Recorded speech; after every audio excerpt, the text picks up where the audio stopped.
What up? we were just talking about.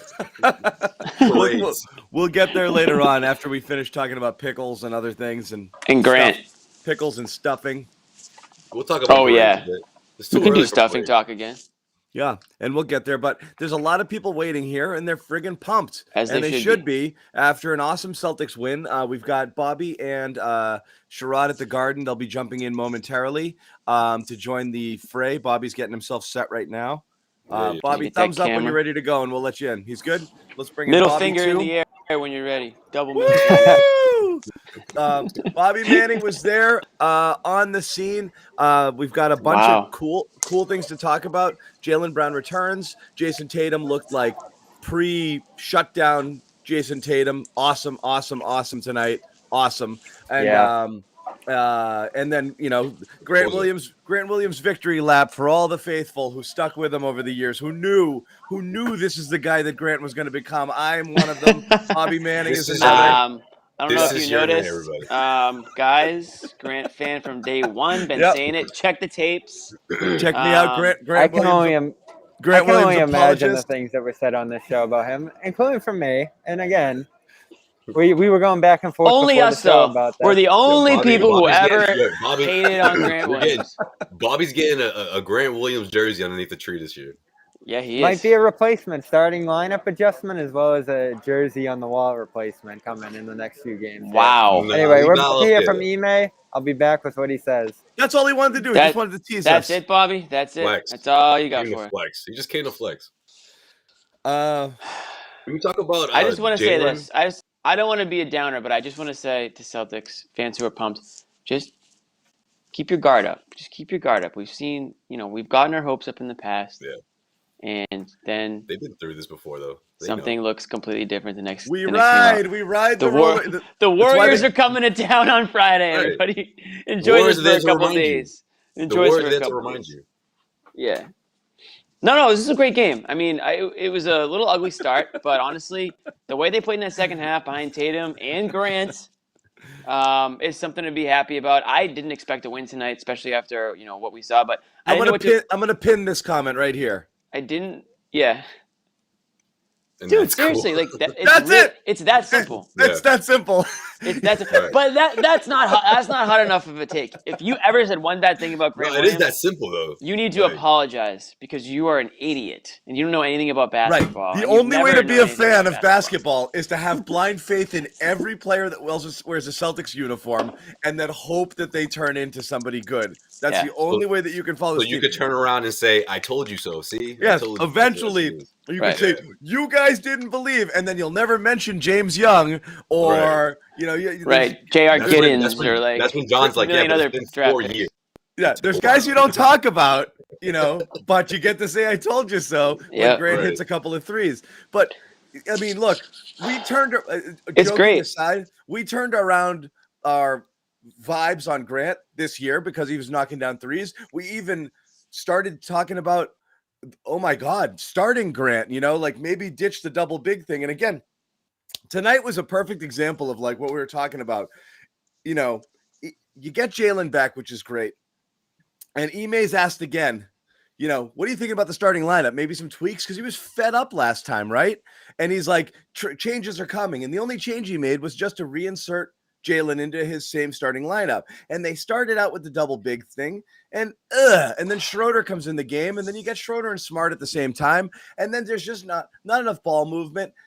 Nothing worked there. And then you create a lineup that has a single guard and a couple of people who space the floor and one big. And all of a sudden shots start falling. And you're like, oh, cool.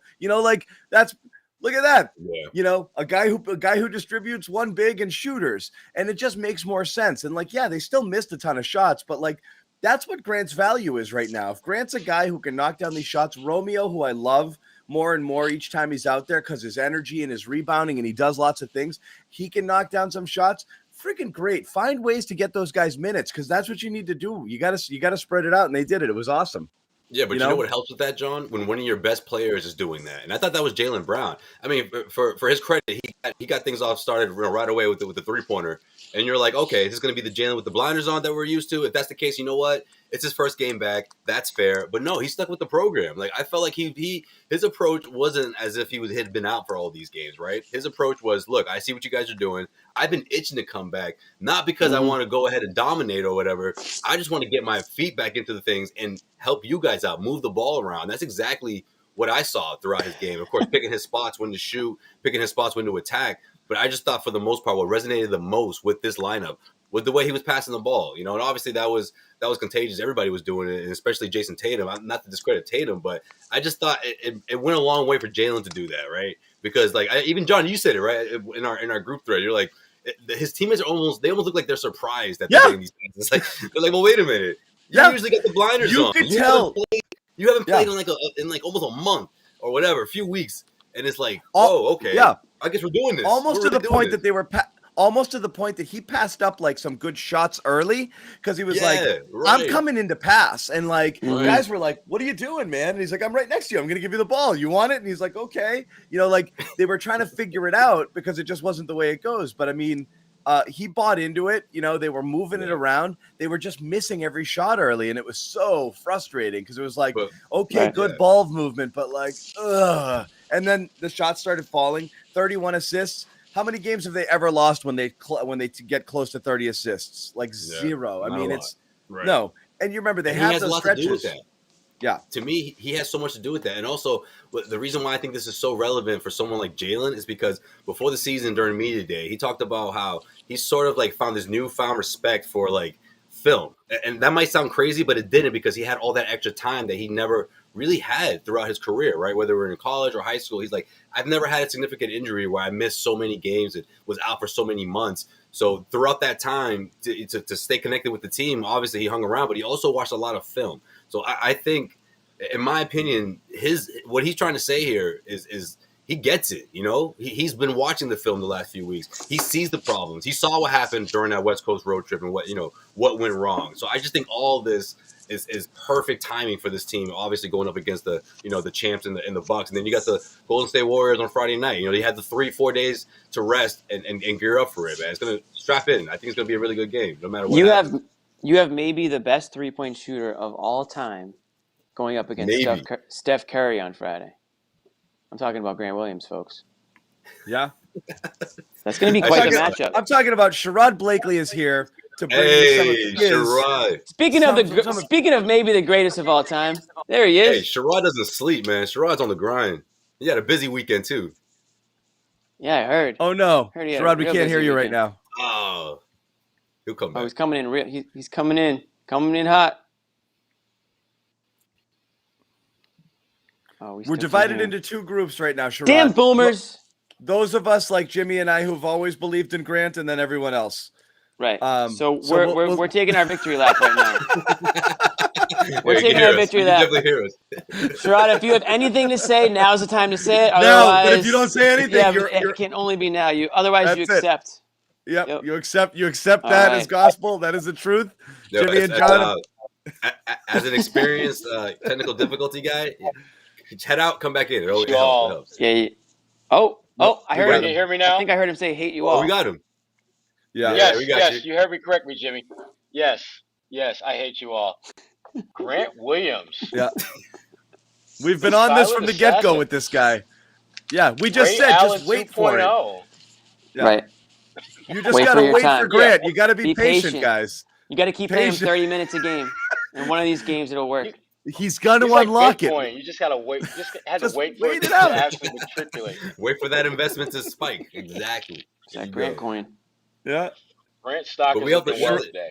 Sherrod's still hydrating from the weekend, by the way.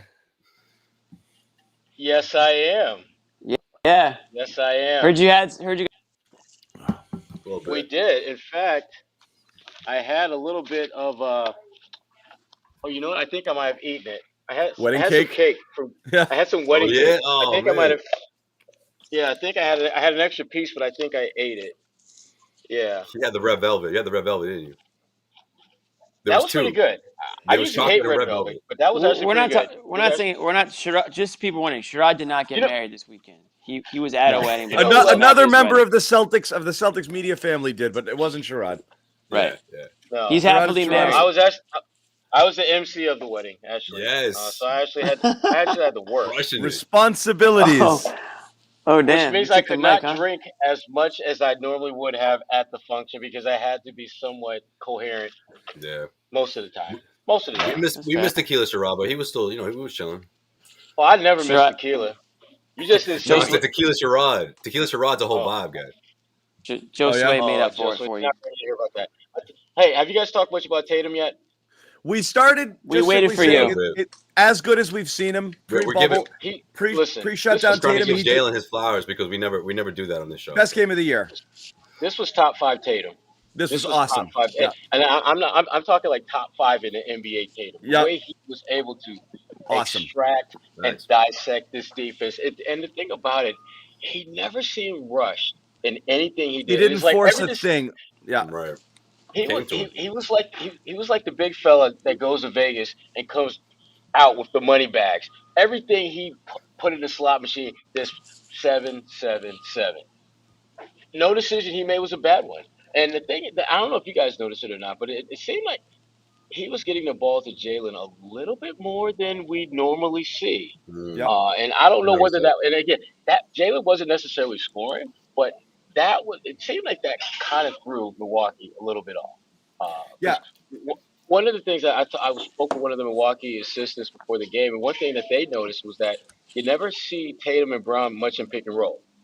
And so when you don't see that's to me, it's the easiest way that you can get guys to pass to one another if you put them in pick and roll. And if they're not, they're not going to pass to each other that much. But it seemed that there was a conscious effort for Tatum and Brown to get the ball to one another. And it did always result in a shot, but it forced the defense to think about something that they probably hadn't seen on film all season long. It was clearly a conscious effort to the point that we even said at the start of the show, Sherrod, it almost looked like, some people like Jalen was clearly looking to involve other teammates and not just be ISO Jalen, even though he was taking his shots. And he and Tatum worked a little bit of a two-man twice in that first half, resulting in Tatum threes. I think one make, one miss. But it was to the point where we were almost joking. People seemed surprised when Jalen was finding them in spots, because normally he gets it and he goes and he scores or he gets his shot up. So it was obvious, like everyone got the memo tonight. We are to the point of I actually thought they were overpassing in the first half and they were getting looks, they just weren't falling. But they actually passed up on some quality shots because in their mind they're like, nope, passing it. And they were really working the ball around. And it paid off because eventually the shots started falling. They weren't early, but good. The great thing was they stayed with it. They could have easily gotten frustrated when the shots didn't go down and like go to Ime, like, look, we tried the passing thing. Can we just go back to the thing where I just dribble and shoot? And they didn't. We didn't like it. It was great. Yeah, I don't lie. I tried passing. It didn't take. Yeah. Is it pronounced passing or is it? Yes. How many S's in passing? I don't want to do it anymore. Is it a soft passing? Yeah. Yeah, but it's now will they stick with it? They know what the blueprint is, and Ime's been preaching it. I'm sure the coaching staff is preaching it. Will they continue to do it, or will the other guys say, "All right, now I want mine"? Because we didn't really get a great Smart game. We didn't get a good Schroeder game. Josue talked a lot about what Jaylen Brown was able to do tonight without filling up the stat sheet offensively, but moving the ball around and doing his thing. Are these guys going to let Tatum be the alpha, or is it going to fall back in line, and are we going to fall back into some of the same issues that we had earlier this season? Jimmy, I shoot the ball well, obviously. Damn, the dude had 11 assists without a single turnover. That's a good game. No, I know. That is a good No, I agree. game. That is I like Marcus tonight. Yeah. I just mean on the shooting. I loved him tonight. I don't give a damn about him when he comes I also love. He can give me 11 loved him with no turnovers. I will take 1 for 6. I'll take it every day. Loved him on Middleton too. I love that defensive His assignment defense was excellent. That second chance point he stopped and then he threw it out Chris to Tatum. Middleton, who's that? Was he here? Was he in the building? I loved Marcus on Middleton. I thought that was great. It matched up well too. You had Al being able to body Giannis. Look, Giannis is going to get his. I mean, how many times did he go 1-on-3, 1-on-4 they tonight? They a pass though in a crowd. Yeah, but it didn't really matter. work for this was a bad Giannis game, and he still got 20 and 8. They crowded him. They threw bodies at him. They made him work for it. And he still got some, but it just wasn't there for him. It was a really good defensive game plan that they stuck with. And again, Marcus neutralizing Middleton there in those minutes that they were on the floor at the same time before Middleton. But that's kind of my point, though. Is like I thought was huge. You know. That's kind of my point, though. It's not that Marcus Smart had a bad game. It's just that does he want? Is that the role that he's going to want to keep? Does he want to have a game where he has 2 points, or does he want to have a game where he has 12 points? That's my only point. I think Smart's happy with this season. Yeah, I think 11 assists with no turnovers. If you tell Marcus Smart you're going to go 1 for 6 every single game, have 11 assists and 0 turnovers, I think he's okay with that. Sure, I think he would be happy with that, definitely. But I'm just to me. But the biggest question is Jimmy happy with it? No, I'm happy with it. Listen, I thought the Celtics played great. That's my only concern. Is this the type of blueprint that's going to last, or are they going to fall back into old habits? That's all. I mean, my point is, I wasn't sure. If Ime's been preaching this type of style of basketball play, is this the type of win that will convince these guys that this is what they need to do in order to compete, in order to win games? Is to, find the role that fits your specific, what fits you best. So Marcus Smart, 11 assists and 0 turnovers. That's unbelievable. Absolutely. I'm just, is that a typical game for Marcus Smart moving forward? I don't know. Is Jaylen Brown cool with Tatum being the alpha guy and dropping 42 and looking great? Is he cool with being the clear number 2 guy? That's all. Is Schroeder going to be okay with everything? And I don't care if they're okay with it. I'm just wondering if this is fool's gold, or is this something that we can expect to see moving forward because it works? We know what the trend is with this team. Yeah. That's if you're banking on this to be the game that they're going to play consistently, just empty your pockets now and just give me your money because you're going to go broke if you believe that's the reality. I think they're going to be somewhere in between what we've seen in the past and what we saw tonight, which is fine because that's where they should be. Let's be real too. Yeah, Tatum's not going to drop 42 every night. Well, no. I'm not taking anything away from this victory, but you do have to acknowledge that Lopez is out. Middleton goes out in the third. They're playing a guy named Javonte Smart in the fourth. No, we're not acknowledging that, Bobby. No, not tonight. The Bucks that you beat tonight on a back-to-back especially weren't quite the Bucks, but it was. You look at how the Celtics played within themselves on the defensive end, on the passing end, and you're impressed. They played the right way. They made shots in the second half. They never stopped creating quality shots, I thought, throughout this one. There were like 4 threes and a short little floater by Romeo that were all open to start the fourth that could have made this an even bigger blowout. The offense was just clicking, and Jimmy talks about roles. Like, that's the thing that felt most pronounced about this to me, is that everybody kind of seemed to be where they needed to be, particularly between Tatum and Brown. The connection between those two, especially coming off weeks and weeks where they haven't played together, looked about as good as it has all season, at least since opening night, where they're just playing a little 2-man game early, finding each other on different looks. Brown had an open 3 from Tatum on a skip pass from the left wing in the fourth that should have slammed the door on this one that Brown missed. So the connection between those two, to me, was pretty sharp in particular here. And just overall, the continuity and the connection between the teams, Schroeder aside probably, he was probably the weaker link in all of this when it came to ball movement and creation. But he had a fine game in his own right. A little dust up with Tatum on the sideline, though, in terms of... So Ime's talking about that right now. Yeah. Yeah, Ime said it was off a missed pass. They had a disagreement there. They hashed it out, and then it was over by the end of the timeout. Just kind of a fiery moment there between the two. I may be in the minority on this, but I actually like to see that stuff happen because that means they actually, one, they're paying attention. 2, they actually care about what's happening on the floor. Because we see too many times where players will have things flare up in the game and they won't say anything about it, and then something else will happen, and something else will happen, and then it'll just pile up. And next thing you know, you got an all-out brawl in the locker room over some real petty nonsense. Deal with it right there in the moment. That's what I'm talking about. And you know what? Sorry, go ahead, Sherrod. Go ahead. I was just gonna say these guys are competitors. Like, what do you expect? They're the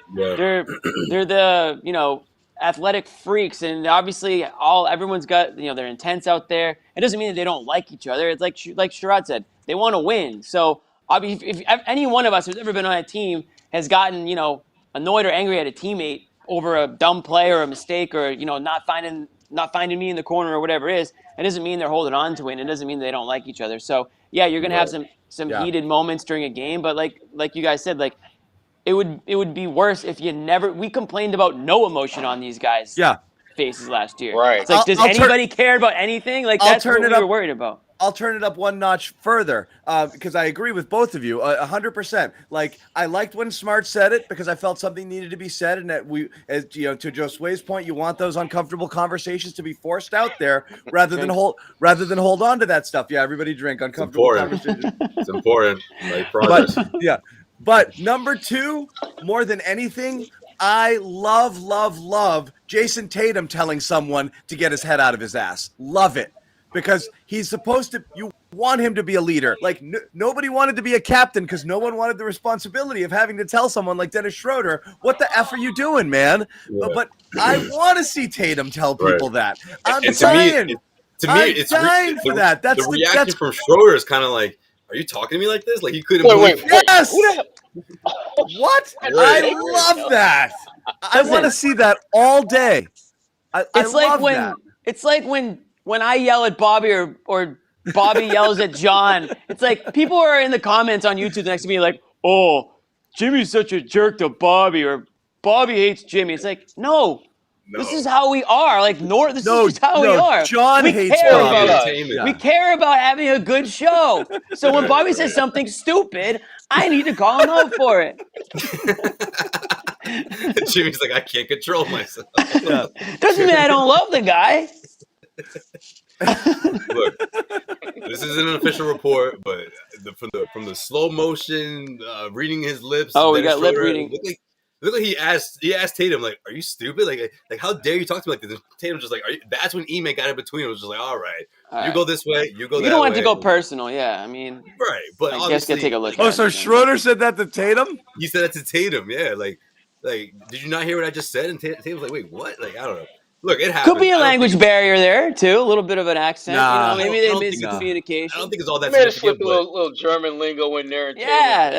So wait, the idea was Schroeder was mad at Tatum about something Tatum did. You know what, Sherrod? That's a good point. Maybe "Are you stupid?" is like what's wrong with you? Like, what's wrong? Maybe that's the lingo.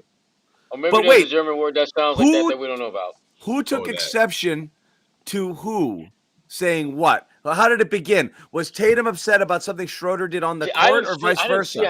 I didn't see how it began. It was vice versa. It looked like they're having a conversation, and then it got heated when Schroeder said that. To me, it got heated when he said that because Ime was already making his way over to split them. But was Tatum going over to talk to him about something Dennis did? Like, hey, man, don't try to whatever. I don't know who approached who, but when the camera hit them, they were already in a discussion. It wasn't heated. It was just like a back and forth, and then it got heated when. I thought Schroeder didn't give. Did Schroeder not give the ball up, or did Tatum not give the ball up on that previous play? Tatum didn't give the ball up on the previous play. So Schroeder beat. Okay. But I don't know who approached who about the discussion. The camera's on and they're already talking. So the fans are all over the place. I'm curious to play because I didn't see it. It was fourth quarter, right? People are saying Tatum didn't pass the ball. Right. That sounds about right. It's got to be a replay floating around on Twitter somewhere. I remember the play, but I don't know if Tatum went up to Schroeder or Schroeder went to Tatum. So we got it. We probably have is Bobby, I'm not putting you on unless you're staying this time. Are you good? Oh, that Schroeder Tatum talk got him excited. Let me go see what Ime's talking. Bobby. Maybe he popped in and he saw it. Bobby, thumbs up if you're good, buddy. It hasn't gone well recently. Oh no, we're just gonna leave him there. We'll leave him there. Let him think about what he did. He just left again. Yeah. Let him marinate for a little bit. Yeah, definitely. Any chance Schroeder's upset about that? So then we're all in agreement, though. So we have successfully spun this altercation into a positive. Maybe Schroeder doesn't want to be traded. Nothing to see here. I'm gonna pull it up. We have successfully spun this potentially negative situation into a top 5 moment in the season. It shows they care. It shows that they love each other. Marcus Smart calling him out. Right up there with Marcus Smart calling him out. And Grant Williams and Bobby Portis. Ooh. Yeah, what was that all about, man? Like that seemed like a lot to do about nothing. That could have been. It was a lot to do about nothing. I want it to be about something. I think Grant just has that face. I think Grant just has that punchable face, man. He's feeling himself right now. I'm dropping 3 balls. I'm getting minutes. Grant knows how to poke. That's a second time in a couple of games that Grant has stood his ground and gotten face to face with somebody. I like that. I do too. You need some Bobby of that. was so shocked. Bobby Portis was just like, "Who is this guy talking to me?" And he Grant's was so turning into a bit of a heel, I think. He knows how to get under the guy's skin. He's good at I don't know if he's good at it, but he likes to do a little bit of the trash talk. He's not afraid to mix it up a bit. And he's smart, so he's probably pretty quick-witted. Well, we know Grant doesn't mind getting physical, but when he feels like you're, tossing him to the ground, he's gonna let you know he didn't like that, And now I get a feeling Grant's a trash talking smart ass. Totally. Which are the worst kind. Because they'll say something quick and it'll trigger you, and it's like you're not. Most people aren't quick enough to have a quick, witty response, and it's just like all you're gonna do is curse him out. And I don't think things bother him. Like I don't think you can really hurt his feelings. They don't. Like, they don't. He'll laugh. You know what that reminds me of? Kind of like me. I am kind of that way too. You know what that reminds me of? Kevin Garnett had a funny. It's kind of like me. Comes back to Jimmy. Have you noticed almost every damn sentence or every other sentence comes back to Jimmy? Yeah, that's me. That reminds me of a story. That actually reminds me of a story. Hold on, let me tell it. No, I'm just kidding. That reminds me of KG talking about how Tim Duncan used to talk trash. He would say subtle things like, "Oh, too slow, got him," like little lines like that. Just really get under your skin. Yeah. Just meanwhile, KG's talking trash like crazy. KG's head's about to pop off. And just throwing him these like five worded lines. And Duncan's hitting it with 28, 12, and 6. Right. And a dub. Sherrod, I don't know if you got a chance to say anything about Grant. We were talking about him off the top, but he was he coming in the season? No. I can't remember. Didn't we all pick somebody? No. I don't think anyone chose Grant. No one did. Even Bobby. My even Bobby said your guy was Romeo. Yeah. Oh, so nobody chose Grant. Wow, shows you what we all know. I'm sitting here cheering on Neesmith. Meanwhile, Yep. Grant. That's what I'm saying. 5-way apology cam. I think 5 it's for owed. 7. No. I think all 5 of us got some stuff to say here. No. I won't apologize for accurate takes last year. Yeah, that's ridiculous. Not it's not what it's for. Well, then I guess everything you say in the moment, when you end up being wrong later, you're always right. Just because you said it then, things change. You were wrong about it later, but you said it in a moment where you were right, and it changed later, so there's no apology. It's called analysis. You said you didn't like... Well, that's not allowed for me with Schroeder. Huh? No, it's not. That's different, Bobby. That's Yours not what we're current. saying. That's current. It's like us saying Grant's got to be a better distributor. Like, that's not who Grant is, so it's wrong to judge him for it. You're asking Dennis Schroeder to be things he's not. That's what we were hitting you on. The Grant thing is, Grant played horribly all year last year, and his minutes, they suffered. And when he was on the court, they were worse. And it happened, like, over and over and over and over again. And he'd have one redeeming game and then 6 or 7 bad ones. And it was like, let's pull the plug on this Grant thing. I think that was accurate at the time. And remember, this guy missed his first 25 or so 3-point shots. To go from there to being a guy that's basically a 50-40-90 guy, that's pretty damn impressive. But let's not pretend as if those 25 missed shots never happened. Let's not pretend as if he didn't actually get off to a crappy start, because he did. And he struggled last year immensely. And I think the chat probably he deserves credit. He deserves props for stepping his game up and getting better. He absolutely deserves that credit. But let's not act as if we all of a sudden we're crapping on him when he was playing okay. No, we're crapping on him because he was playing like crap. I'll put it on the chat because they were the ones saying get rid of him, cut him. Like none of us went to that extreme. But yeah, you're right. To be honest, I didn't want to cut him because they weren't going to cut him. But well, that was the thing. I mean, the only reason I thought at the time that they picked up his extensions because these guys don't make anything in their rookie year, their he never first declined contract. a guy's option. It's I very don't even know why Phoenix did with Smith. That's what I'm saying. It's very difficult to not get your rookie contract picked up as a first-round pick. Like, you have to really, really, really be bad.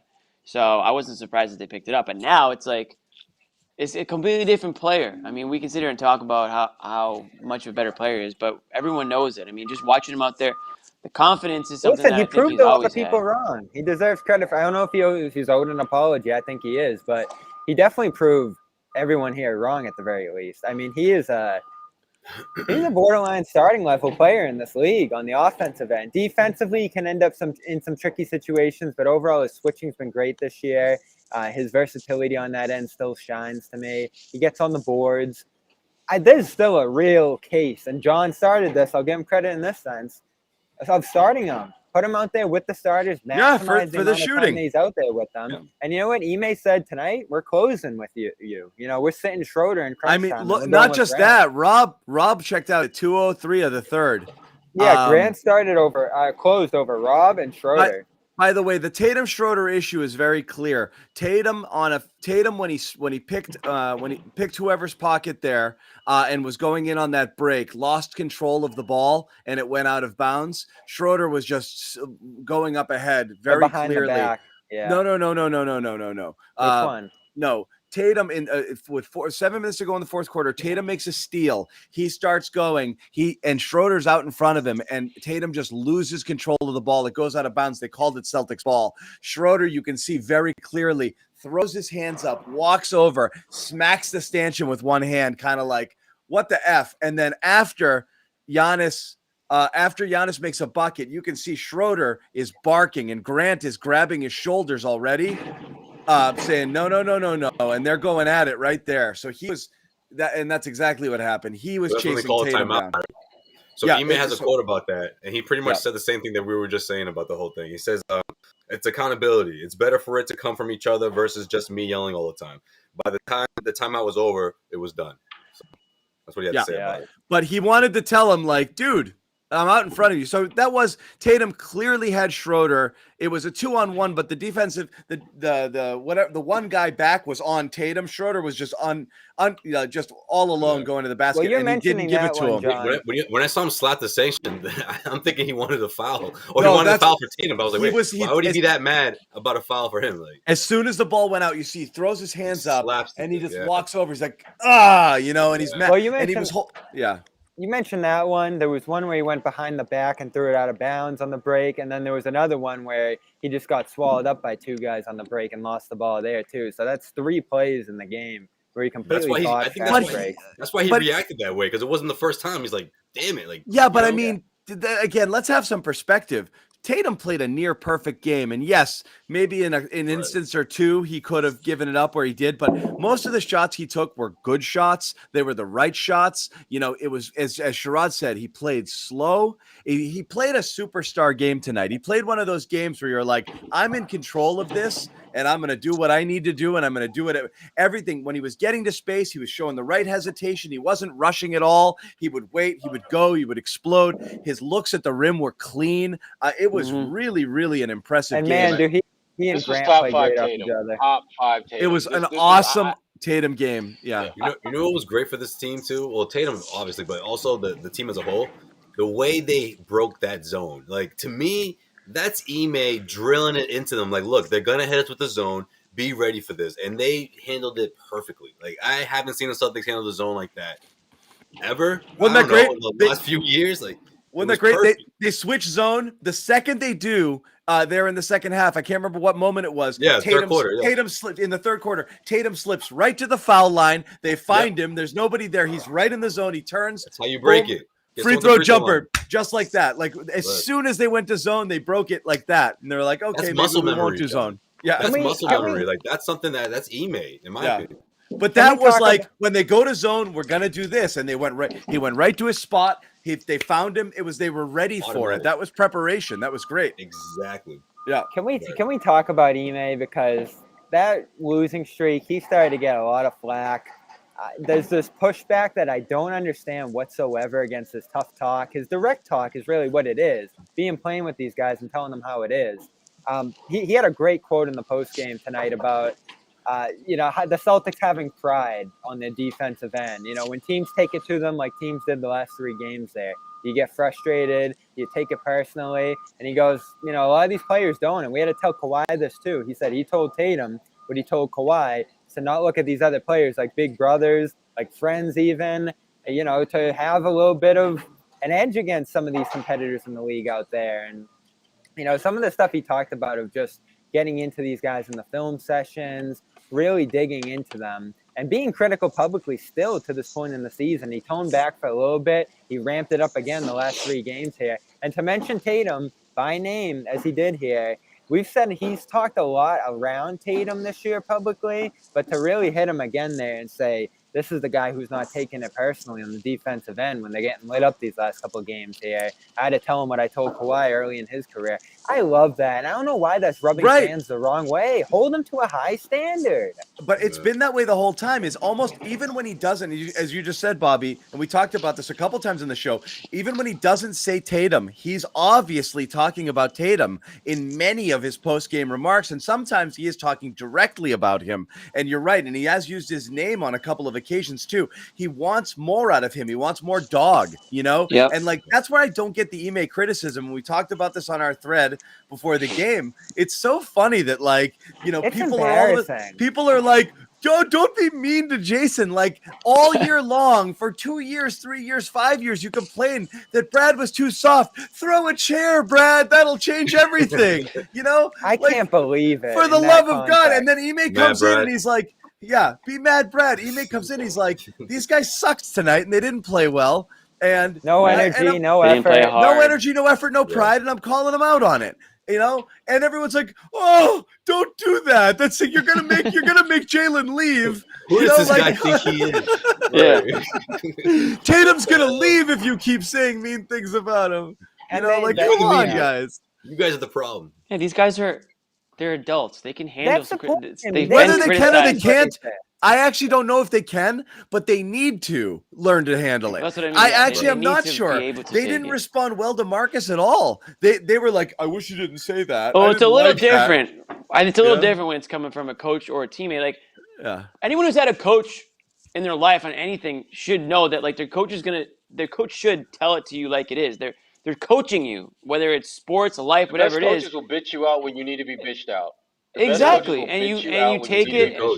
You take it and you learn from it and you get better. And that's like, maybe Ime's a little bit more public with it than Brad was. I love that. Exactly. Because he's putting the onus to be better. You know what Brad would have said, and bless him, like, he would have talked up and down about how, like, special and unique and hard. Like, there's always like a positive spin with Brad there. And he would do it with opponents, too. You know what Ime said about the opponents here coming into this one? I don't care who they have, what they're doing. This is about us and what we're doing, because we're not doing much right these last 3 games here. So it could be the Warriors, the Thunder out there coming into this one on the other side, or the Bucks. Like, he didn't even talk about the Bucks and the matchups much coming into this one, he said, because it was all on us, what we were doing wrong out west with the defense. We shot 100 clips where, you know, they're calling out each other in these film sessions. And listen, whether you think it's successful for Brown or Tatum or that they're embracing it or handling it well, they asked for it, right? They said, we want hard coaching coming into this year. We want someone to hold us accountable. Great. You suck tonight. You know? Yeah. Great. What? Anyway, here's Jalen. We're going to go hop on with Jalen. Wait, what? Yeah. Wait, you're not talking to me, are you? Yeah, wait. Sherrod is courtside while Bobby ducks out. You're there. How did you think Jalen looked physically in terms of how was he moving and everything? Well, I had a scare when he came limping up in the first quarter and went to the bench. That was a little scary, but he was able to come back. I thought for the most part he looked pretty good. Looked like a guy who hadn't played in a while. So a little rusty. I think, the big thing with him is just getting that rhythm back. But I mean, as far as like his actual movement, he looked good. But again, hamstring injuries always freak me the hell out because I know they're so damn unpredictable. But you know, when you think of the fact that he's taken, I think, like 13 of the last 18 games he's missed with this injury, so he should be good to go. But I still think that they're going to keep a kind of a tight leash on his minutes because the concern still has to be there, even if all the metrics and the tests say that he's good to go. There has to be an element of doubt or concern in their minds that this thing could flare up at any minute. So I still think he's going to be somewhat limited. Yeah, nice to have some shot, like the shot making though is so nice to have that. You know, it's just like, oh, remember that, you know, there's another guy on this team who can score. Ugh, you know, even if it was just a couple of flashes, it's just like it, you know, because you do get there's like this despair when you see this offense sputtering to get to 90 points and you're looking around like, where is it coming from? Like, if we don't get 30 from Tatum and 25 from Dennis, like we can't crack 100. And then Jalen comes out and he drops a couple contested shots, catch and shoot threes. And you're like, that's the good stuff right there. You know, like it's good to have that. Totally. It's great to have it back. And You need how badly you need it, right? It's another all-star that the defenses are forced to pay attention to. They can't double Tatum and just, play inside and force, whether it's Smart or whoever to, be that second guy or take that shot. That's what they want. So now when you have a guy like Jalen, you have to pay more attention to him if he's whether or not he's standing in the corner or if he's doing some distributing like he did tonight. I think Josue mentioned it earlier in the show how he was sort of taking it to that next part of his game there where he can be more of a distributor, not just stand in the corner, shoot type situation. I didn't see him favoring like any hamstring really. I mean, aside from just that little scare that Sherrod mentioned, he seemed to be moving around pretty good out there. So I think the time that he took off was exactly what he needed to do. Like the first time around, when we were all like, "Why is this guy on the court? He's clearly 60% right now." Yeah. So that was bad. And hopefully, again, it'd be nice if they can string together some games all together, like as a healthy team. I mean, I know that they're not 100% there right now, but with Tatum Brown, get the starting lineup in there and get some games under their belt together and see if they do have something that they can work towards this season. Yeah, before they trade Jalen. Right, before it all gets completely blown up. At least we can say those offers for Grant start rolling in. Those offers for Grant are going to come rolling in. Yeah, there you go. Mr. 50-49. Showcase game for Grant Friday night with Steph in the building. That's one of your bigger trade pieces. You should think about it. Well, really you know what's That's happening. Actually sad. You know what's happening tomorrow, right? What's that, Joe? Oh, Steph breaks the record. Allegedly. No. He might break the record tomorrow. This is like a big day on Bobby's calendar. Tuesday. It is Tuesday. Don't tell me. What? I'm gonna spare Bobby since he's not on right now. TNT. Tell us, John. What's the answer? What's the date tomorrow? What the hell? It's December 14th. Tomorrow. Is his birthday? No, what is tomorrow? It's December 15th, right? December 14th. Yeah. Tomorrow's the 14th. On the 15th is Are you good, bro? The 15th is the trade deadline. We're going to do a show. Okay. We're going to do a show on the 15th is a trade deadline? What is the trade opener? That's when the guys that just signed in the offseason. You can get off this damn show right now. This is Dennis Schroeder, Jason Tatum right now. The trade opening season, so we're going to talk about that. Okay. Thank you. December 15th, the trade deadline. Damn, I was like, that came up quick. No, it's the trade. It's the trade opener. Yes, which everyone's been up over. The day where the trade season opens. Yeah, they're eligible everybody to be can get traded. Yes. Yeah. So Ben Simmons is getting traded on Wednesday. Is that what's happening? Not everyone though, right? Richardson is January. No, Richardson's January 15th, but a lot of people can. Most of them. A lot of people can open it up. Sorry, I had my days mixed up. I thought it was tomorrow. It's Wednesday. So Wednesday we're gonna do a show and we're gonna talk about some trades. It would have been funnier if they would have been interesting if they lost tonight because people would have been like, "Everybody, I want to get them out." That would have been funny. They're gonna be in buy mode now instead of sell mode. Now we're in buy mode. Yeah, exactly. Do you trade Grant now, or do you hold on to him because now I would never build around him? I would never trade Grant. Nope. You can't trade Grant. You can't trade him now. Yeah, glue guy. He's the glue guy right now. 50, 40, 90, baby. There's some people out there who think Grant could or should be the captain of this team. In fact, we were saying that about a month ago. So everybody wants us to apologize. Needs to replay the tape. Never be a Celtics captain ever. We were ahead of the game. Yeah. We said the de facto captain though was Grant.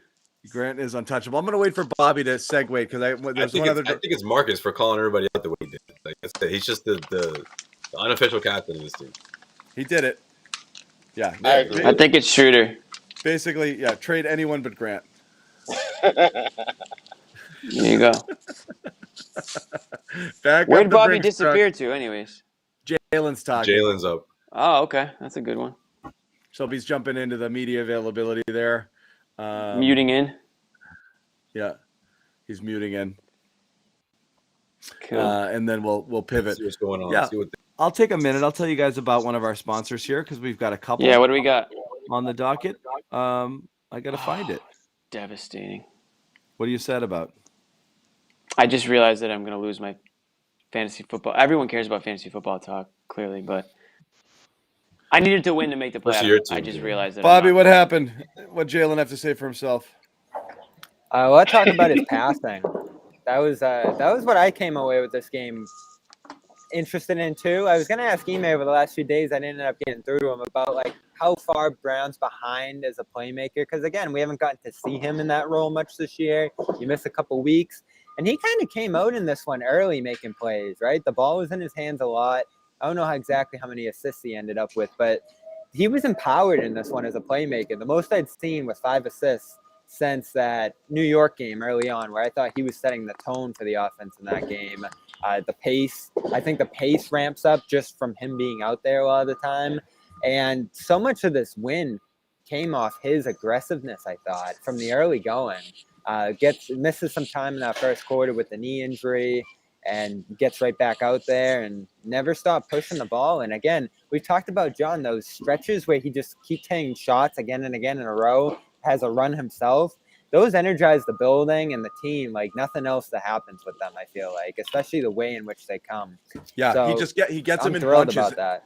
He gets them in bunches, and it feels like the ball doesn't even like touch the rim. It's just splash, splash, splash when he gets in one of those zones. Tatum rapidly to the podium. Who could have imagined? So we're going to go talk to him, and I'll be back.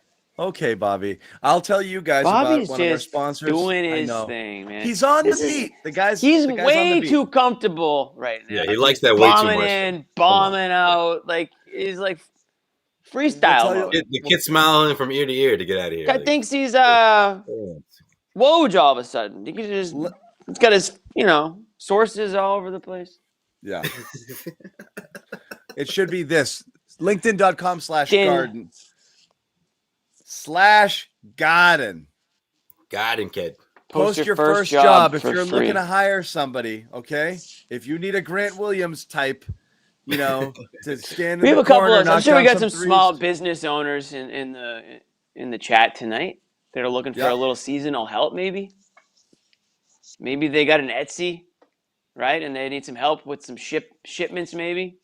Yeah, exactly. Go get it. Toss it on the LinkedIn. A little marketing manager of some sort. 770 million people worldwide you can reach with this, okay? It's massive reach. If you are looking to hire anybody anywhere, best place to do this is go post your job on linkedin.com/garden. You get your first job for free. So I say go check adults in the world. Go check that out right now. Are there any adults in this room? Are there that many adults in the world? Did you say 700 million? Yes, Josue. I'm not an adult, so I couldn't even tell you. You think there's 700 million adults in the world? Yes, a lot more than that, Josue. But let's. Josue, you need to open up a couple books, bro. Yeah, but are they all on LinkedIn? Really? Come on. Every really one of them. LinkedIn? Every one of them. Just walk away. Yes, they are, Josue. Walk away. All right. They are one of our sponsors, and they have many adults. I won't ask for receipts. All right.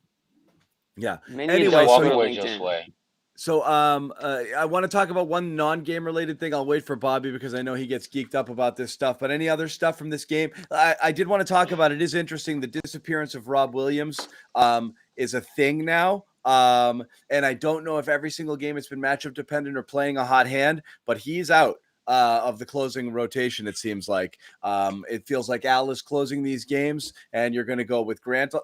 Sometimes you're going to go with multiple wings. You might go Schroeder, Smart, Tatum, Brown some games, but it looks like Rob's kind of lost that spot there, and his minutes are dwindling a little bit. And it's hard to argue that that's the wrong call. Last year, we were clamoring for more Rob. Right now, Rob looks a little bit lost and disengaged at times. On the defensive end, offensively, he's just kind of catching the ball and looking around. He's not looking to do stuff. He's just not there right now.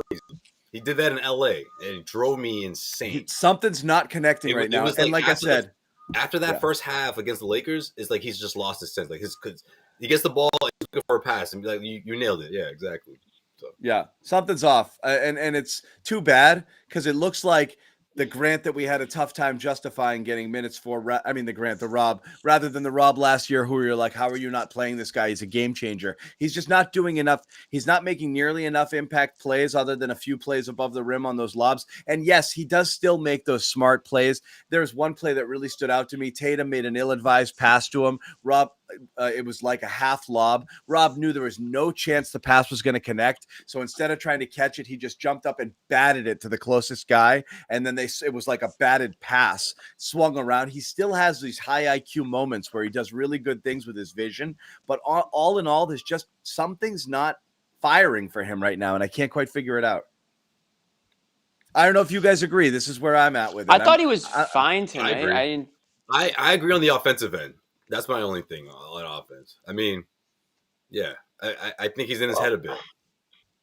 I think Rob is going to be like this team, up and down. I think he's still trying to figure out how he can impact this team consistently. And I think sometimes, John, I think it really does become like a paralysis by analysis thing with him, where he's just thinking too damn much instead of just playing.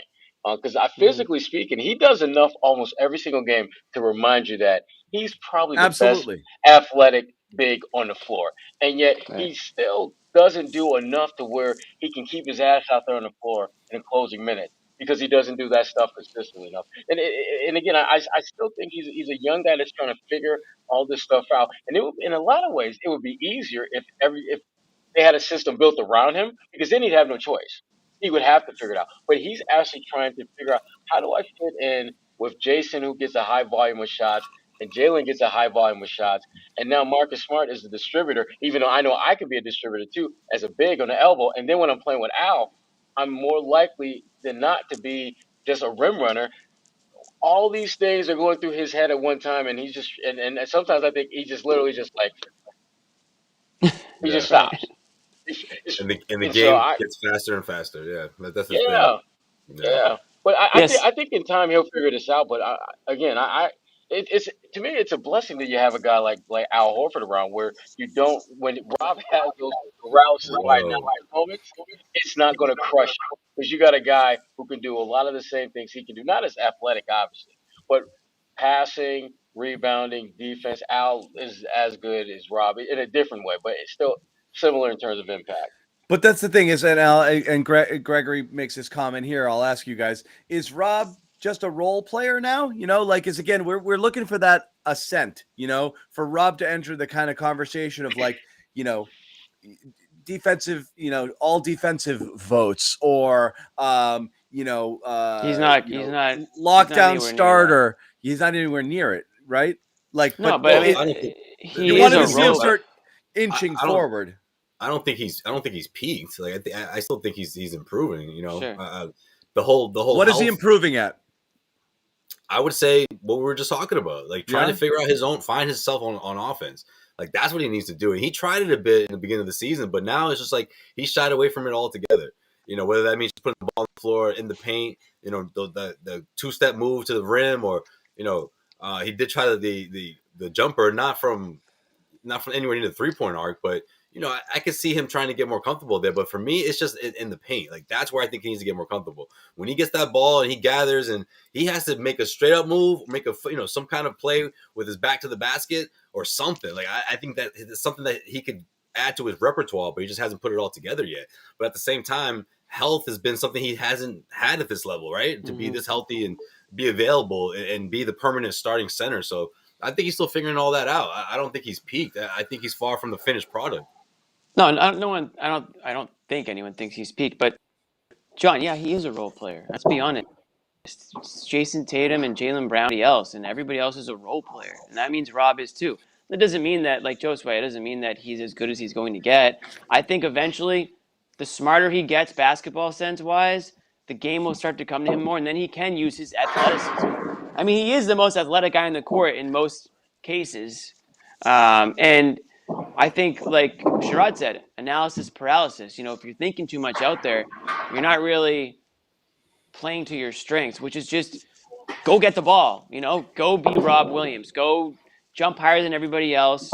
Block shots, grab rebounds, roll to the rim, and let the game come to you in those ways. And trust your teammates that And maybe some of his teammates are guilty of not, and we've said this before, not getting him the ball as much when he's put himself in a position to get it. Maybe that's something they do need to work on. It is getting better, certainly. Yeah. But that's why, I mean, in his role currently, he's not in a position where he can demand the ball, or they're not running. No, he doesn't have the skill set to do it. You throw it to him in the low post, and he either has to pass it out or he gets stuck. And that's still the biggest hindrance from him becoming an all-star level player, like some people see him becoming. I don't necessarily ever see Rob making an all-star team. I think he can become, like you said, Jimmy, a high-level role player, a guy who accentuates other players, and there's nothing wrong with that. I mean, not everybody has to be Towns and Sabonis and these other guys out there, but I'd love to have a Sabonis here. I'd love to have somebody that can impact the game on both ends. I'm thinking Robert, something like that. I don't know. I'm still. Yeah, Gobert's a great example of the peak of that level of impact. I wouldn't be shocked if that happens, but even if he's not an all-star, somewhere close to it, I don't know. I don't know if I would define him as a role player or that's his ceiling. That could end up being the case, but right now, what does it look like if he becomes? What does Rob look like at his peak? Where he isn't a role player, where he's a star, I guess you could say, whatever label you want to put on it. Best case scenarios, a poor man's Rudy Gobert or something like that, to that aspect. Poor man's defensive player of the year. I mean, that is some pretty lofty, expectations. I don't know if I see Rob getting huge. Yeah, I don't know if I see Rob. Yeah, exactly. He's a bigger player, and I know John thinks he's the most overrated player in the NBA, next to James Harden and Russell Westbrook and every other star player in the NBA. I didn't know that. But I didn't know that about you, John. That's John's big three, I think. I also didn't say that. Utah's. It is. Is it Harden? Who is it? Harden? Gobert? Westbrook, Gobert. No. Westbrook and Gobert. Westbrook's not even overrated. Westbrook You're is an anti-Westbrook guy. I can see that. And I have been anti-Westbrook. He has been forever. Anyways, I don't want to get way off track. Westbrook's properly criticized. But I listen. I'm not saying Rob Williams is who he is. I certainly think there's room for improvement. I just don't see. I think I'm more along the lines with Bobby here. Like I don't see him becoming and I trade Rudy him. Gobert. I trade him. I'm not afraid of trading Rob if someone signs him. Me neither. And he can be the totally not. Of a deal. I think a lot of people are. If you can get Sabonis, I am. I hear if you can get Sabonis, yeah. But that's a big hole in the middle. If you would get rid of someone like Rob. Bobby, I had to mute you for a little bit.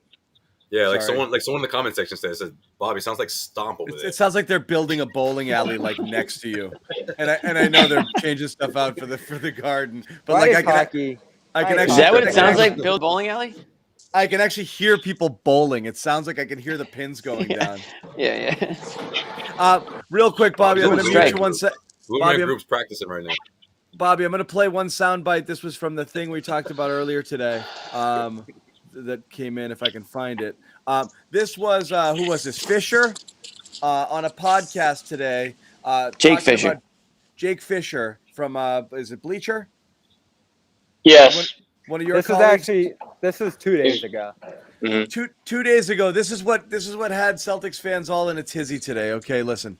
I would say the early return so far, from what I've heard around the league, there is not much interest in those former first-round picks that Boston has. From Peyton Pritchard to Romeo Langford to Grant Williams, I think Aaron Nesmith probably has the highest value of that group. It's difficult. I mean, that's kind of why they're in the situation that they're in right now. That they had draft pick after draft pick after draft pick that hasn't netted them anything more than back of the rotation type players, and they haven't really developed anybody outside of that. Besides Robert Williams, and they are where they are. So I think this is definitely the beginning of the end of the Jason Tatum, Jaylen Brown pairing. I don't know if that will get broken up this season, but I think sometime in the next 12 to 18 months, we're really going to start to hear conversations about the future of Boston with Jaylen Brown heading out the door. What did I say in L.A.? What was I telling you guys in L.A.? Jaylen Brown heading out. The almost cut off the biggest part. I agree with you. What did you say, Josue? There's an expiration date for these guys. Exactly what I was saying in LA. That's dead on. 12 to 18 months, absolutely. But listen, I agree with that 100%. This is standard operating procedure when you have the trip that you had out west, or in general, and you lose games, number of games in a row, and you're playing poorly, and guys are hurt, and all that stuff. This is when that chatter starts. This is when the trade chatter, the rumors, the reports, the this, that, the other thing. You hear that stuff. You don't hear that when they're winning games. So after a game like tonight, if they can string together a few more games like they did tonight and get them going back in the right direction, that trade talk, you don't hear that. So I'm not surprised at all to hear something like that. If you want to say put 12 to 18 months, I mean, that makes a lot of sense based on the way things went the last week or two. But I don't know necessarily that that's true if they can end up, stringing together some wins, making a little bit of a playoff run. I don't know. Now, that being said, I don't think that the team is untouchable. Certainly not. I mean, we all sit here, I think right now, knowing that they aren't good enough to win a title. So if you're not good enough to win a title, then yeah, of course, there's players that are available. They're going to be available to be traded. But I think when you have games like you did tonight, that silences some of that talk for a little bit. That West Coast trip did so much for the trade, trade this person, trade that person side of things, because it's just easy. It's low hanging fruit in that point. At that point. Yeah. I still think. Let me just give both sides of this. From the other side of the perspective in the league, I think Celtics fans have a vision that you can just take your pick of anybody in the NBA if you trade Brown, and it'd be a straight up swap: Brown for Beal, Brown for Towns, Brown for whoever. I don't think that's the case. I think a lot of these other stars would be asking for more beyond Brown, and Brown would just be the centerpiece. And then all of a sudden you say, like that's a lot for that guy. So I don't think that's the reality of Brown's value, is that you get a 1-for-1 swap of anybody you want in the NBA. So I think that's the first thing people have to consider when they think about trading Brown here. I also think it's just stupid to double down and trade Brown and, reinforce all the mistakes that you've made by throwing away valuable guys in terms of assets and picks and all the stuff over the years that you've held and lost. And then you just throw another 24-year-old star out the window because you don't have anything else to offer. And that's essentially what Jake's saying right there, right? They have nothing else that's valuable. They're going to have to trade Brown. That's horrible asset management in my eyes. Now, if you can get a player straight up for Brown that's better and fits better here, then maybe you go ahead and do it. But I just don't think that's possible. I think you're sending out other stuff with Brown to go get a Towns or a Beal or any one of these other guys, and then you're just even more diminished. We've talked about it being a lateral move. I think it might even be a net negative move for the Celtics in the end to go out and trade Brown for one of these stars. Now, do you get a massive return? But Bobby, I don't think he's saying this. I don't think he's saying trading Jaylen Brown to necessarily get better. I think it's saying it's not going to work, and I'm going to lose one of the other. So I got to build around the other guys. Why can we say it's not going to work? They're 23. That's not what they're saying. Over there, gum. He can't even pronounce Aaron Nesmith's names right because he hasn't made an impact in the NBA. What they're saying here is they're out of moves, and and if they're not out of moves. Rather than sure that you are, Bobby. Those guys don't have value. Bobby, a whole lot of value right now. Bobby, of the two things that he said there, one is a frigging speculative hot take about the Celtics dumping Jaylen Brown, one of their two best players, without any sources. And then the first part is exactly how all of the league feels about all of the Celtics young players. The first part is the one that's absolutely 100% valid and hard to argue with. And that's why they're in a tough spot. So if you're seeing after, and when you say, Bobby, how's it not working? If you see 2 seasons worth of 500 basketball, then you start to think we can stay at 500 or I can try to do something drastic. That's where you start to say we got to try something. And that's why it becomes a conversation. Not because at this moment you think a Jaylen Brown swap for another player with the rest of this core makes you instantly better. It doesn't, because you're right. It's either a 1-for-1 or, in fact, you're actually giving up extra parts to it. So that doesn't make sense. But the rest of it does make sense, which is they really screwed themselves with a lot of other things. That's the problem. So you're going to double down and make another bad move? I just... No one's saying that. They're saying you might have the thinking behind it is your back's going to be against the wall. It's not for improving today. It's for your back's against the wall if one of them want to leave. That's when you move Brown. If he wants to leave, you're going to run into that in 18 months, potentially, if you continue to lose the way you are. If you continue to lose. And so it's not ridiculous what he's saying. I just don't know if he's got something behind it or he's just speculating. Right. I think it's reasonable speculation. I just don't know how it's ridiculous to give away all your future picks and consolidate here. And that's more ridiculous than trading Brown, who's an all-star, who's 24, who's one of the best young players in the league. I mean, these picks are just lottery tickets, tosses in the dark, things that aren't going to help you from years from now. So, I mean, no one talks about consolidating all your future picks with this team. I know everybody rolls their eyes and laughs when I say it, but I think that's the smartest thing you can do if you're the Celtics right now. Get aggressive. Go out and find a third guy to complement these guys with. I don't know. Have they put all their picks on the table and been rejected? Maybe. And maybe I'm just shouting into the wind here. But that seems to be viewed as a more ridiculous thing than it is, because the Bulls have done it, the Bucks have done it, the Nets have done it, all the teams ahead of you in the East have done it, and the Knicks are going to do it very soon here. So that's what I think is the smart thing to do here. Not trading Brown, a guy that you know, like, and has thrived and gotten better every single year on you. And I don't know why fans and people alike are so excited to do it. I know they're not excited to do it. They think it's the only option here. I don't think anybody wants to do it. I think people. There's no rush to do it. I think people are desperate. Totally. Because they're tired of mediocrity and they're thinking, how are you going to shake it out? Well, desperation gets you killed. The fear here is that somebody's going to – the fear here between these guys is that if they don't improve together, one of the two is going to look for greener pastures elsewhere. And that's – so right. I think people are worried about that. That's all. What move would you make with Brown? Sherrod, why don't you weigh in here?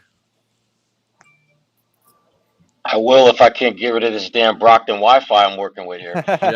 You're good though. You're working. Go ahead. They are. Listen. Here's what I think you have to understand about this whole Jalen and the first round picks that have been late first round picks, which, as we all know, those are like the slimmest of hitting lottery tickets you can possibly have. So no one should be surprised that. Guys, why is your pick in 2027? I'm going to let it go. Why is what?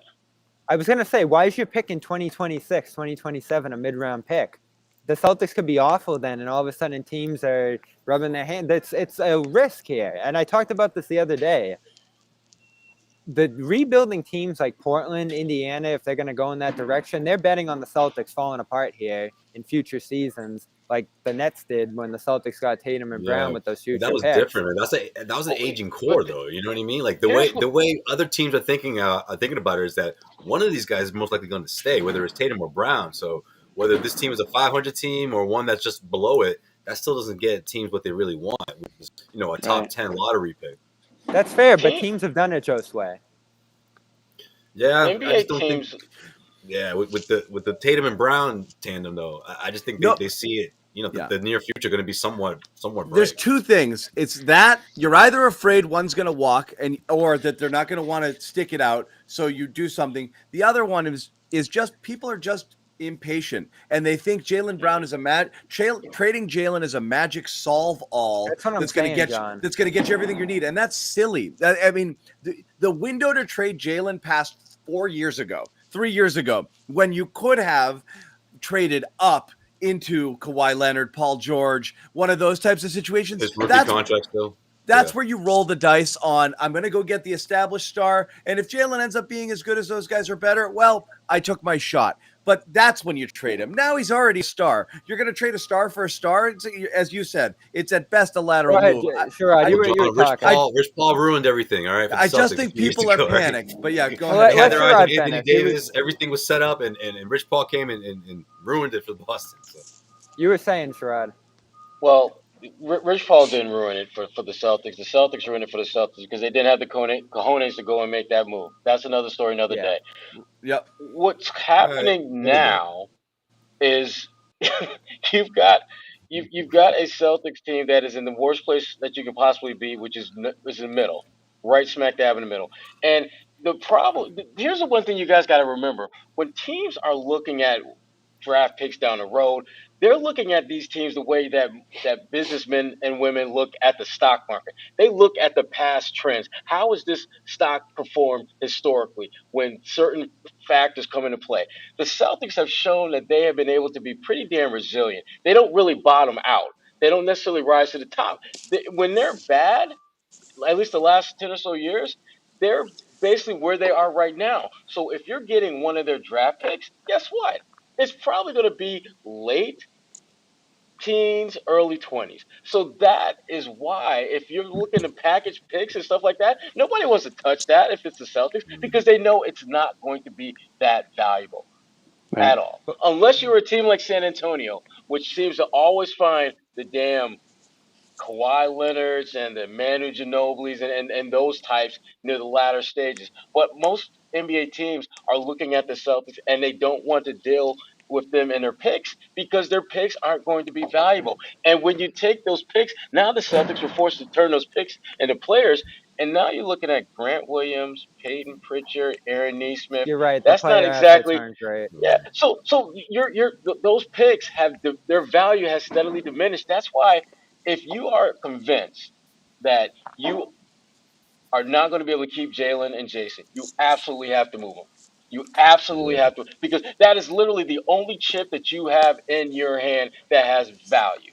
Right. Yeah, Now, you if do you that think in a you year. can build Look, around them, if you think you can, if look you at the think you past. can build around them, then you keep them and you put all your assets into trying to hoodwink, bamboozle, lead someone astray to take Danny those Ainge. guys off your hand and get you. Yeah, you're trying to pull a DA move. Yeah. Building But around right them's now, You try to DA somebody real quick. yeah. Yeah, no, for sure. And you know what, Bobby? Also, like you look at the past. The Celtics have had what 2 of their own picks, right? 2 lottery picks in the last 16 years, 15 years. Like it's been a while.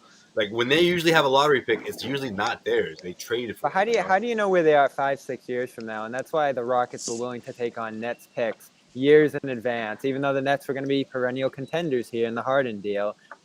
Pelicans did the same with Bucks. That core's older though. Clippers did the same. They had to make that deal though, Bobby. There's a difference between you actually going out to try and get a deal done versus having your hand forced by your fat out of shape star who doesn't want to be with your team they had a anymore. choice. They could have went Ben Simmons with less picks or Nets with more picks, and they chose the picks.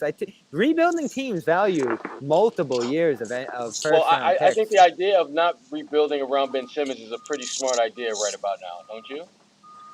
Yeah, but you're also, like you said, leaning on Nets picks. When are those going to become bad? You know, it looks like a few years from now at the very least. So it's a balance you strike there as a rebuilding team. I just don't want people to knock the idea of trading future first-round picks if you're the Celtics. When you have 6 on deck right here. If you can find takers for those picks, Bobby. Yeah, because you don't need them. Yeah, You're look, so far from those. This is what we said. I You think put the picks. If a do top 30 player is top 30, 35 player is on the table for the picks, you take it because you're not going to get another shot at it. I'm not talking about Lillard. I'm talking about Sabonis. I think that's the guy they need here. And you know, you're going to have to entice the Indiana because they're doing a half rebuild here. They want to still remain competitive while swapping out one of those. The problem is with everyone wants picks, to have. That's the problem. And this is where the Celtics are screwed. They've only got these picks that may or may not have value, and they don't have anything tangible. And that's where they get screwed on every one of these deals. They don't have that one up-and-coming player to dangle. They don't have Jalen 4 years ago, which is to say, I got this guy. He could be really, really good. I'll give you him and a pick. That's exciting. Jalen and 2 future firsts for your star is exciting. Especially if the guy's on his rookie contract, bird rights, all that. Yeah, that's what kills them. They don't have that. Yeah. When you were able to get a guy like Kevin Garnett, you had Al Jefferson, you had Green, you had all these young guys stack of picks that showed enough potential that you could envision them being a significant impact player. No disrespect to Grant Williams, but is anyone serious, as well as he's played? Not Big Al. Does anyone seriously think he's going to be like a Big Al? Nope. He's more valuable than he was a year ago. But that's not the point. He's nowhere close. He has zero value because that is the point right there. But Bobby, we get this wrong. We've been getting this wrong for a year and a half. So I got to tell you, there's a difference between a player having value to you and having value to someone else to give up something for them. You do not give up a real asset for Grant Williams. You don't do it. You go get just him alone. I'm saying he is one. But what's he really adding to the package, right? In the grand scheme of things, like it's hard to say. They have zero value in a trade. They don't have zero value to you. Grant Williams has value to the Celtics, but nobody is going to give you real assets with Grant Williams being a featured portion of that trade. Right. He's a throw-in to make salary work, and that's it. You know, and sure, I could use a young guy like that. If there's 10 points in the trade, I'm not calling him the centerpiece. Yeah, he's not even. I mean, he's just a pick one of the guys you want. Who do you want? Grant, Nesmith, whatever. Yeah, I'll take this guy. That's It's just an add-on. It's not at this point. Trade. Yeah, right, exactly. Now, if he has 2 more seasons like this, sure, he becomes what more Sebastian valuable. Telfair was for that trade. You know? Well, let's talk a little bit about the other news that came out today that helps in this direction. Is Celtics, I think this was Fisher too. It was at least this was Shams. said that the Celtics are probably going to take calls on Dennis Schroeder here toward the deadline, something we've talked about a lot here. That's good asset accumulation. I think it's a no-brainer. That's phenomenal. Yeah, and that's rebuilding on the fly a little bit. Yes, and it's what you have to do here. You should probably look at doing it with Horford too. If you don't have a big deal that you can consolidate things here. Horford actually helps you with salary if you get the chance to do a big deal, but you probably sell him for a first-round pick, a good young player, multiple young players and rotation pieces here close to the deadline.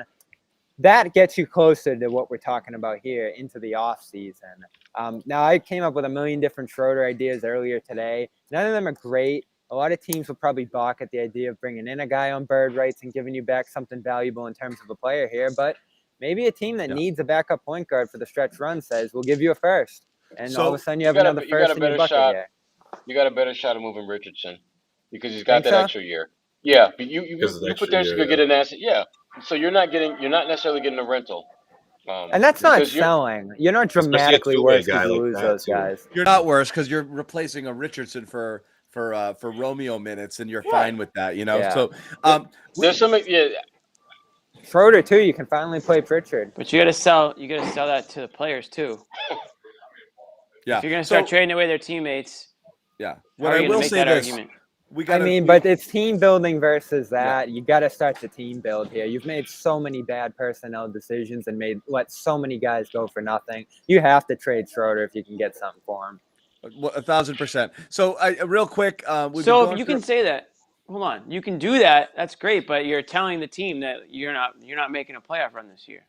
You're not interested in doing that. I don't think he's the difference in a playoff run and not. And whether or not he's the difference, it doesn't matter. That's the message that you send. That's what you're conveying. That's what you're telling Tatum.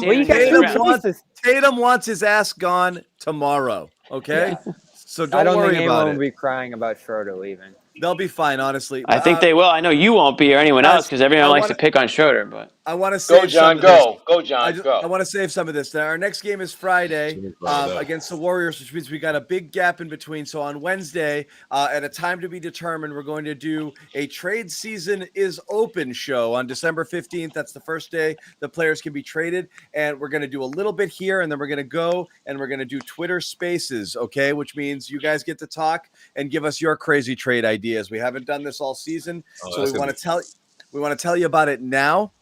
So we are going to do that. I'll let you guys know the time. Follow all of us on Twitter for notifications if you can. Everybody but Jimmy's got their handle up there. Or follow Celtics CLNS, and we will let you know that. So just wanted to give you a heads up in advance. Wednesday, we will do something just on the trade season opening. Bobby's got his trade machine humming right now. He's ready. Yeah, we'll do a short article for tomorrow for sure. Yeah, so we're ready to talk about it. So we will do that. Oh, look at Bobby can't wait to trade Schroeder, man. He just can't wait. He's gonna have 30 packages ready. Twitter Spaces. I came up with some intriguing stuff today. People asking what's Twitter Spaces. Twitter Spaces is like Locker Room, which we used to do. Yes, exactly. It's like the Locker Room, but it's on Twitter. It's the same exact thing. We'll bring you onto the stage with us. You get to talk, chat, give us your trade ideas. Tell us why ours are shit. Tell us why Grant is untradeable. Tell us how many first-round picks is too many to trade.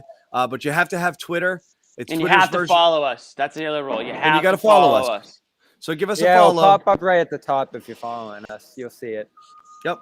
So give us a follow, and we will do Twitter Spaces on Wednesday. You have to retweet everything I tweet. Yeah, exactly. You don't have to do that, guys. You don't have to follow me. Don't worry about it. Yeah. You do have to follow me. I will make sure no one gets on that's not following me. Just kidding. I won't do that. What's up, Bobby? What's your one last thing? And then let's wrap it. One last thing. Can we call Grant's rise exciting now? Doesn't it have you guys a little bit excited at this point? It's like Nick Folk levels of exciting. Yeah. And Nick Folk's been exciting too. When you have yes, a guy Bobby, who can hit we are 5 threes in a game, it's exciting. For a guy who would do nothing last year. Nick Foles. This is my excited face. Sherrod, to fill you in, I love Bobby, Nick Folk. What he's if doing. you put up a dud on Friday, you're really setting stuff up right now, man. I'm telling you. He's been good all season. I mean, he has shot 100 threes this year, just about. He's 45%. That is top 7 in the league on a decent volume. I'm on. All joking aside, it's borderline exciting. Oh, I'll take it. The difference. Big ass border you got there, Jimmy. The difference. Yeah, right. Sherrod is not excited. The difference in production that you're getting from Grant from last year at this time, like it is crazy. So I'll give it to. I hope it sticks. I mean, if he can keep this, I'm happy for him. Me too. Dude. Like he's nobody. awesome. Nobody here doesn't like Grant. It's just like we try to call it like we see it. So obviously we like Grant the human being. I like him a lot. Oh, getting in Portis's face. We're saying lots of really great things about. We're saying lots of really great things about him now because guess what? He's playing really great when he wasn't playing. I'm excited for him. He's a good player. You know, and he caught a lot of flack. He's playing well. He's playing well. Listen, this is why I'm excited about it, is because it gives you something you need. It's a revelation you weren't expecting. It's a massive pleasant surprise. Nick Foles. Nick Foles. Pretty good. Not the quarterback, the Super Bowl MVP, the kicker of the Patriots, who has just been a revelation in his own right. But Grant's just been awesome for you. He gives you so much stuff you need. And that's exciting to me because we looked at all these young guys, and I know we're still complaining about Pritchard, Neesmith, and Romeo to some degree.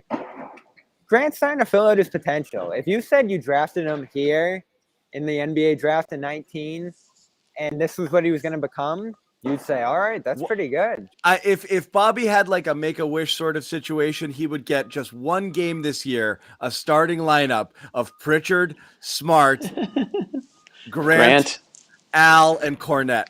And if he could get that going. Cornette. They had some extra seats along the sideline tonight for there weren't enough benches for Thomas and Hauser. Let's just get one more of those extra temporary seats for Cornette for one game. If he could get that, you would make a young boy very, very, very happy. Okay. Yeah.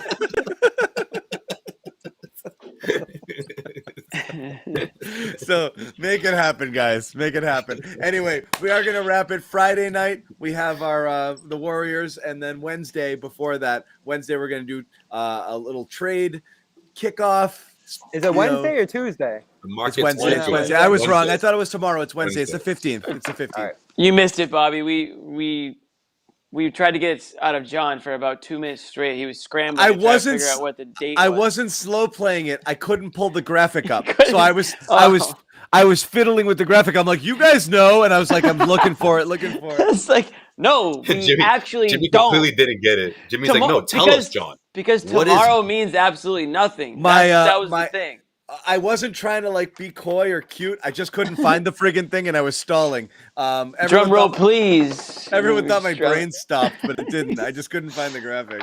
Anyway, I think we could get some real action around the NBA too in terms of trades this year. Yeah, I mean, normally you don't. There was only 2 trades last year, well before the deadline. Before the deadline started heating up, it was Harden and then Derrick Rose. This year, you have so much unresolved stuff between Kyrie, Wall, teams starting to look at rebuilds, teams starting to buy here, teams maybe a little bit of desperation mode like the Celtics and some other mid-leaguers like the Knicks. I think you're going to have some serious shakeups around the league early this year. Maybe not Wednesday. I don't think Wednesday is going to be like a mini trade deadline, but there's going to be a lot of conversation over the next couple of weeks. Rumors, reports, like you're going to see a ton of it here in this next month. Yeah. Sounds good. So we've got all of that coming up. Thanks for hanging out. It was a fun game, fun night, full house tonight. A lot of people watching and in the chat. We appreciate you as always. We got some numbers. Follow. Yeah. Good. Nice. Good group out there. Give us a follow. Celtics CLNS Twitter handles up on the screen. Make sure you subscribe to our YouTube channels, and we will see you guys on Wednesday. More promotional stuff coming out. We'll put that out on Twitter and on clnsmedia.com when we have the exact time. So we'll see you guys on